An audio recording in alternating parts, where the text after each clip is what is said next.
Hello there folks, my name is Spoonks and welcome back to another episode of Box Office Chat. This is the show where I break down the top 5 domestic box office results, see where each movie landed, and see how well each movie did, so let's get started.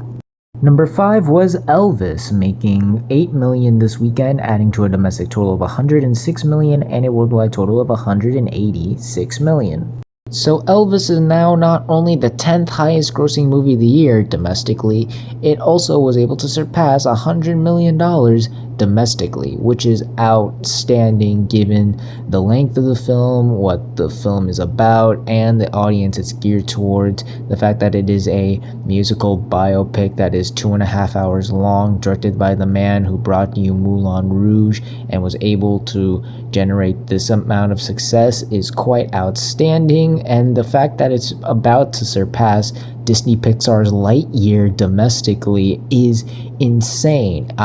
If you thought the chances of it surpassing Fantastic Beasts: The Secrets of Dumbledore was insane, try believing that it's going to surpass Lightyear domestically, which I'm having a hard time processing this, and I do this for a living every week. But besides that, yeah, this film continues to surprise in many ways. It continues to be a very solid film at the box office, doing very well at counter programming, able to fight off the stiff competition. And while this will probably be the last time we see Elvis in the top 5, I cannot deny that it had a much better than expected run. I wasn't expecting much for this movie, and the fact that it was able to do as well as it did is quite an achievement, for me at least. I don't know if anyone else watching this probably saw this movie was going to do as well as it did, and if you did, props to you. But as for me, I'm very surprised and pleased that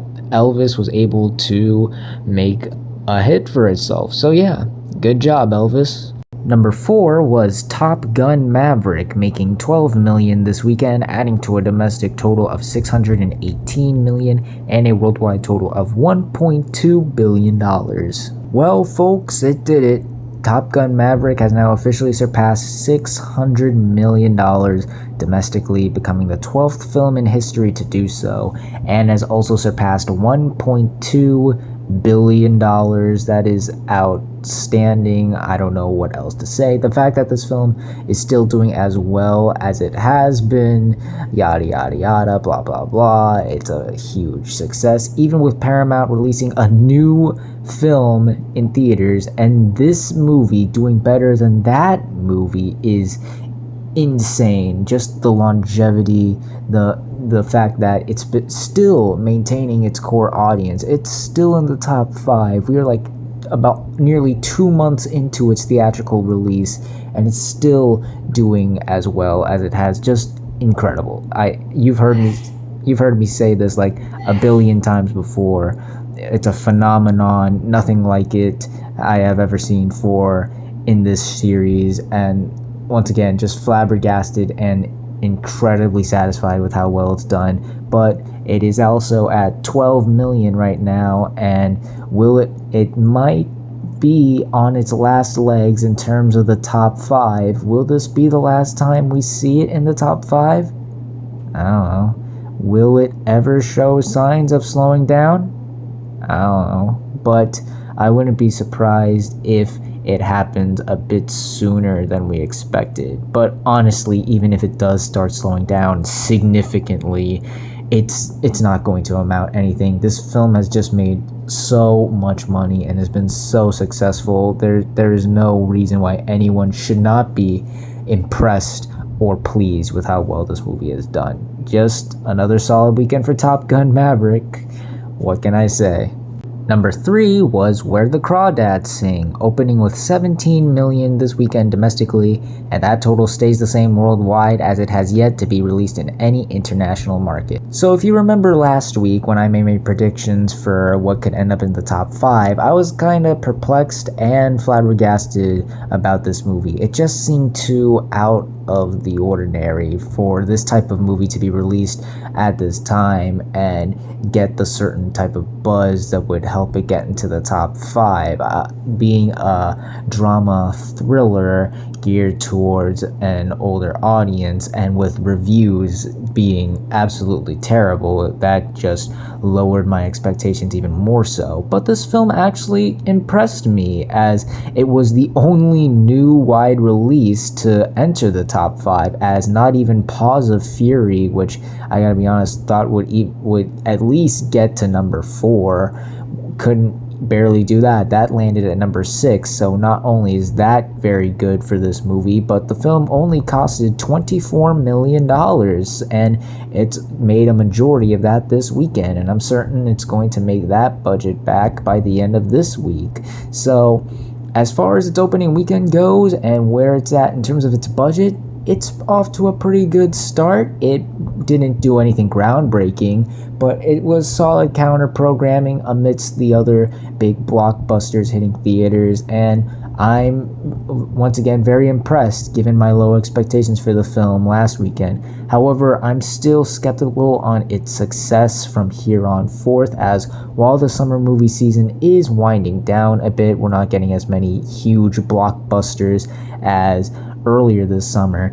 We are still getting some notable movies, one of which comes out later this week, and I'm not certain if this movie is going to have the best holds or the best word of mouth. Again, reviews are terrible, and from what I've heard from people who have seen it, they didn't like it. So this one's going to be something we're going to have to keep an eye on. Maybe it can pull off something like Elvis, or maybe even Everything Everywhere All at Once, where it just continues to exceed expectations. But as far as the opening weekend goes and where it's starting, it's off to a pretty impressive start. I'm once again impressed given my low expectations. We'll just have to see where it goes, but not a bad start for Where the Crawdads Sing. Number 2 was Minions: The Rise of Gru, making $26 million this weekend, adding to a domestic total of $263 million and a worldwide total of $534 million. So even with its first form of competition, Minions continues to bode well for families. Like I've said multiple times throughout this video, Paws of Fury was not stiff enough competition to face off against the Minions. Families are still rushing out to see this movie, and it's certainly helping this movie out. Word of mouth is certainly doing the job, as the film only dipped 41% this weekend, which is a very solid hold for an animated film, typically one you would see for their second weekend, but last weekend it dipped 57% due to its massive opening weekend. So it's starting to pick itself back up, and it's still a huge hit, especially for animated films, as this is the first animated film since Frozen 2 to surpass $500 million globally. That is fantastic. And in terms of the Despicable Me franchise, it has already surpassed the entire domestic run of the first Despicable Me, and is about $1 million away from surpassing Despicable Me 3's domestic total, which is incredible. And judging by the daily numbers of both this film and the first Minions, it's honestly quite impressive on how on par these two are with each other. So I'm honestly not sure if this movie's going to make more or less. I think the numbers are going to be very close between the two of them. Don't think it's going to surpass Despicable Me 2, but I think it's definitely once again going to be a very close race between the Minions duology, which again just shows how successful this movie has been. Obviously, I think this movie is going to surpass $300 million domestically very soon. Don't think it's going to get to $1 billion.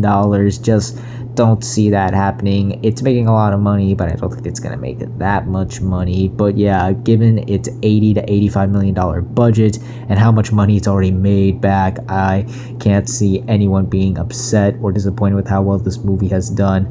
There is another animated film that's coming out in 2 weeks that might be a little bit stiffer than Paws of Fury in terms of competition, but if it's able to pull off what Sonic the Hedgehog 2 was able to do against the bad guys, then I think this movie will be fine, as right now it's picking itself back up and audiences are still eating this up, and it's all around another success for this hugely popular franchise. So once again, another solid weekend for Minions: The Rise of Gru. And finally, let's end the video off with the number one movie of the weekend, and that was once again Thor: Love and Thunder, making 46 million this weekend, adding to a domestic total of 233 million and a worldwide total of $500 million. So as I and many people expected, this film faced a really steep drop in its second weekend. And while it doesn't really amount to anything, as the film has already doubled its $250 million budget already and is a huge financial hit and one of the biggest hits of the year, it is still quite surprising to see it dip to such a degree that it did, as it dipped much bigger than Doctor Strange in the Multiverse of Madness. So once again, I do feel that the factor is that word of mouth and reactions to this movie have not been the best. Audiences are rather divided about this movie, and it's really causing this movie to not be as successful as what many people would have thought. Because I remember when this movie was just like the first couple trailers came out and they started releasing like projections, people were saying, oh, it's gonna cross 400 million domestically, become the biggest Thor film. And while that might be a possibility,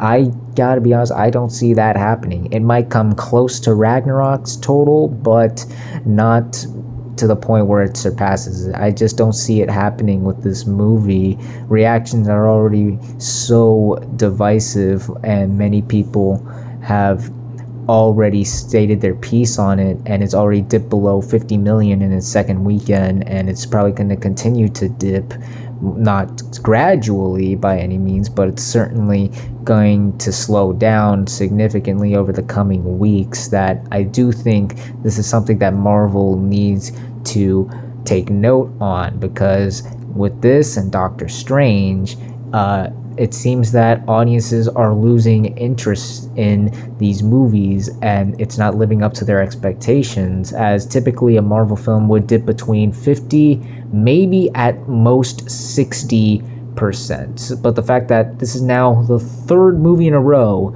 to dip over 60% in its second weekend, because while we all don't want to remember this, No Way Home did dip over 60% in its second weekend. It was just the fact that that movie made all of the money it needed to by that point, so it didn't really matter.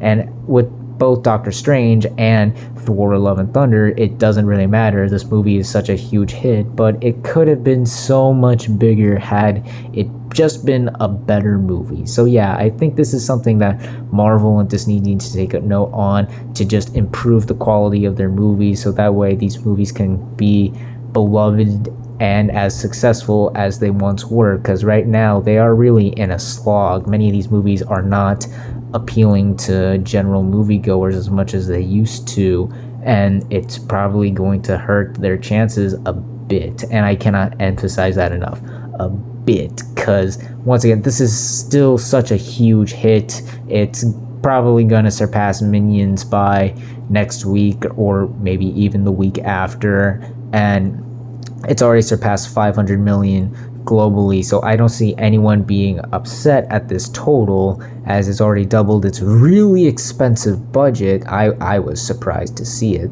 cost that much, believe me. But yeah, the fact that it's once again following a trend with these MCU movies is very concerning. So this is something we're gonna have to take note of. We'll see if Black Panther: Wakanda Forever follows in this trend when that hits November. But yeah, very interesting thing happening with these Marvel movies. They're successful, but they're not as successful as they once used to be.